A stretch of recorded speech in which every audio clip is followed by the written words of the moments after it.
বন্ধুরা, আজকের গল্প শিয়ালের দুঃখ। মুকুন্দপুর জঙ্গলে এক শিয়াল দম্পতি বাস করত। তাদের কোনো সন্তান ছিল না, তাই তাদের জীবনটা খুবই দুঃখে কাটছিল। তারা কিভাবে কি করবে সেটা তারা বুঝে উঠতে পারছিল না। তারা নিজেদের মধ্যে কথোপকথন করতে থাকে। তারা একে অপরকে দোষারোপ করতে থাকে কেন তাদের কোনো সন্তান হয় না। আরও বিভিন্ন কথা নিজেদের মধ্যে আলোচনা করতে থাকে।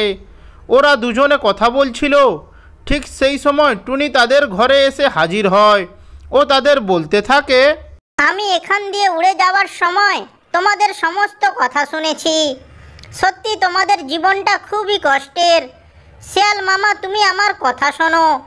দূরে উত্তরের জঙ্গলে দেখবে একটা লাল ও নীল পাহাড় আছে।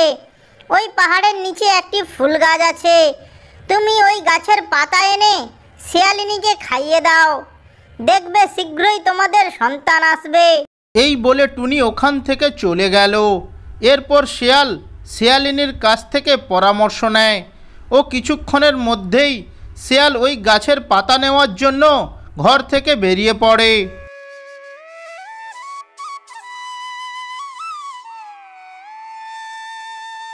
শিয়াল হাঁটতে হাঁটতে কিছু দূর যাওয়ার পর ওই পাহাড়টিকে দেখতে পায়। শিয়াল ওই পাহাড়টির কাছে গিয়ে ওই ফুল গাছটি নিয়ে বাড়ির উদ্দেশ্যে রওনা দেয়। বাড়িতে পৌঁছে শিয়াল ওই ফুলের গাছটি শিয়ালিনীকে খেতে দেয়।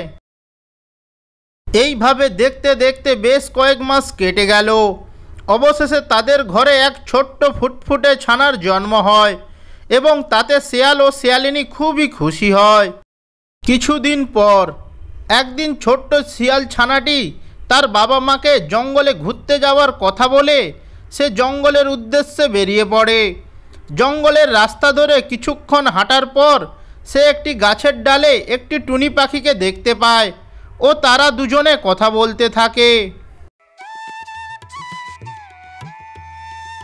খুব শীঘ্রই তারা দুজন বন্ধু হয়ে যায় এবং তারা অনেক গল্প করতে থাকে।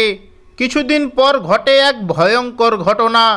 ছোট্ট শিয়াল ছেলেটির বাবা এক টুনিকে তাদের ঘরে ধরে নিয়ে আসে খাওয়ার জন্য, কিন্তু সেই টুনি ছিল তার ছেলের প্রিয় বন্ধু। সেই টুনি পাখিটিকে দেখে ছোট্ট শিয়াল ছেলেটি বলতে লাগলো, বাবা, তুমি ওকে ছেড়ে দাও, ও আমার প্রিয় বন্ধু। ছেলের কথা শুনে শিয়াল ওই টুনি পাখিটিকে ছেড়ে দেয়। এরপর টুনি তার বন্ধুকে তার জীবন বাঁচানোর জন্য ধন্যবাদ জানিয়ে ওখান থেকে চলে যায়। তো বন্ধুরা, এই গল্প থেকে আমরা এটাই শিক্ষা পাই যে বিপদে পাশে থাকা বন্ধুই হলো প্রকৃত বন্ধু। ভিডিওটি যদি ভালো লেগে থাকে তাহলে ভিডিওটিতে একটি লাইক করে চ্যানেলটি সাবস্ক্রাইব করবেন। ধন্যবাদ।